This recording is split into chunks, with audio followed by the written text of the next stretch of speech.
Bienvenue dans le French Ciné Club, le podcast de Club Français qui t'aide à apprendre le français autrement grâce aux films et aux séries. Moi je m'appelle Marion et je suis prof de FLE, passionnée de langue et de culture. Et chaque semaine, je t'emmène dans une nouvelle création audiovisuelle francophone pour progresser sans t'en rendre compte. Que tes connaissances en cinéma français se limitent à Amélie Poulain ou que tu sois véritablement passionné par le 7e art, tu es au bon endroit. Et si tu veux aller plus loin, tu peux rejoindre le French Film Fluency Club, ma communauté privée pour apprendre à ton rythme et en t'amusant grâce aux films et aux séries. Tu retrouveras le lien dans la description. Aujourd'hui, j'aimerais te parler du film « Je verrai toujours vos visages » réalisé par Jeanne Herry, qui n'est autre que la fille de Miu Miu, actrice qu'on retrouve d'ailleurs dans le film aux côtés de Gilles Lellouche et Leila Bekti. Jeanne Herry, je la connaissais déjà pour son film Pupille que j'avais trouvé bouleversant.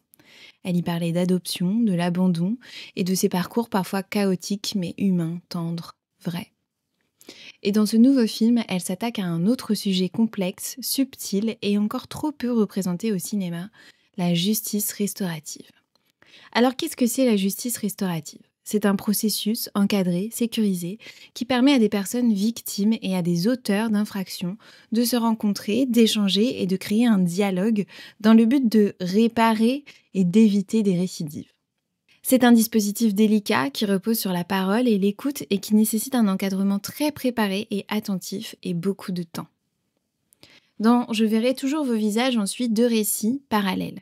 D'un côté, l'histoire de Chloé, une jeune femme qui a été violée par son frère lorsqu'elle était enfant et qui souhaite aujourd'hui, dans un cadre sécurisant, le rencontrer pour poser des mots, poser des limites et surtout pour pouvoir continuer à vivre sans cette menace constante. De l'autre, on assiste à la rencontre entre 3 victimes de braquage-agression et 3 détenus qui ont commis des actes similaires. Ils ne sont pas liés par les mêmes affaires, mais chacun vient avec son histoire, sa colère, ses peurs, ses traumatismes. Ce que j'ai trouvé remarquable dans ce film, c'est la manière dont Jeanne Herry nous montre les deux côtés. Pas pour excuser, pas pour adoucir, mais pour comprendre exactement comme le fait la justice restaurative. Comprendre ce que ces rencontres font aux victimes, mais aussi à ceux qui ont commis l'irréparable. Comprendre que parfois, parler peut réparer ce que la justice ne sait pas soigner. Ce film, pour moi, est majoritairement porté par ses actrices. C'est un film de femmes, un film traversé par leur regard, leur force aussi. Miu Miu est bouleversante, Leila Bekti aussi m'a particulièrement marquée. Et j'en attendais pas moins de cette actrice qui se donne à merveille dans les rôles dramatiques. Elle joue ici une femme agressée pendant un braquage dans le supermarché où elle travaillait. Et elle raconte, avec beaucoup de justesse, comment cet événement a détruit son quotidien. Comment elle vit maintenant dans la peur permanente. Comment elle ne sort plus sans craindre de croiser son agresseur, sans revivre la scène.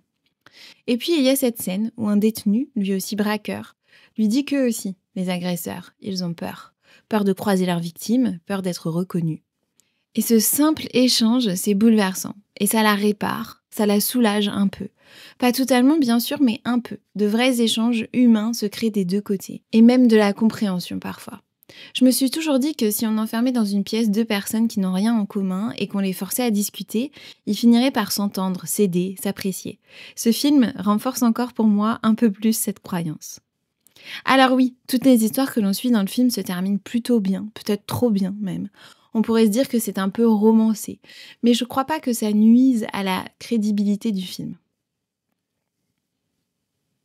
Au contraire, je pense que ça ouvre une porte, que ça donne de l'espoir. C'est pas un documentaire, c'est pas une enquête sur les ratés du système, c'est une proposition, une démonstration de ce qui est possible quand on prend le temps d'écouter, de préparer, de mettre en confiance.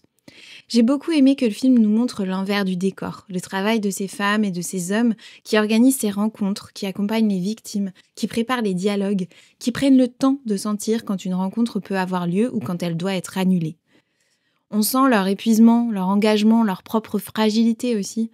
C'est un aspect du film que j'ai trouvé vraiment passionnant et hyper important. Je verrai toujours vos visages a été nommé pour de nombreux Césars, notamment pour le meilleur film, la meilleure réalisation, le meilleur scénario original. Et même si c'est Adèle Exarchopoulos qui a remporté le César de la meilleure actrice dans un second rôle, d'ailleurs les actrices du film étaient toutes nominées dans cette catégorie, j'aurais aimé que le film reparte avec davantage de prix parce qu'il le mérite. Parce que c'est un film important, un film sensible, un film nécessaire. Si tu as l'occasion de le voir, je te le recommande vivement, mais attention, certains sujets abordés peuvent être très difficiles, notamment les violences sexuelles et l'inceste.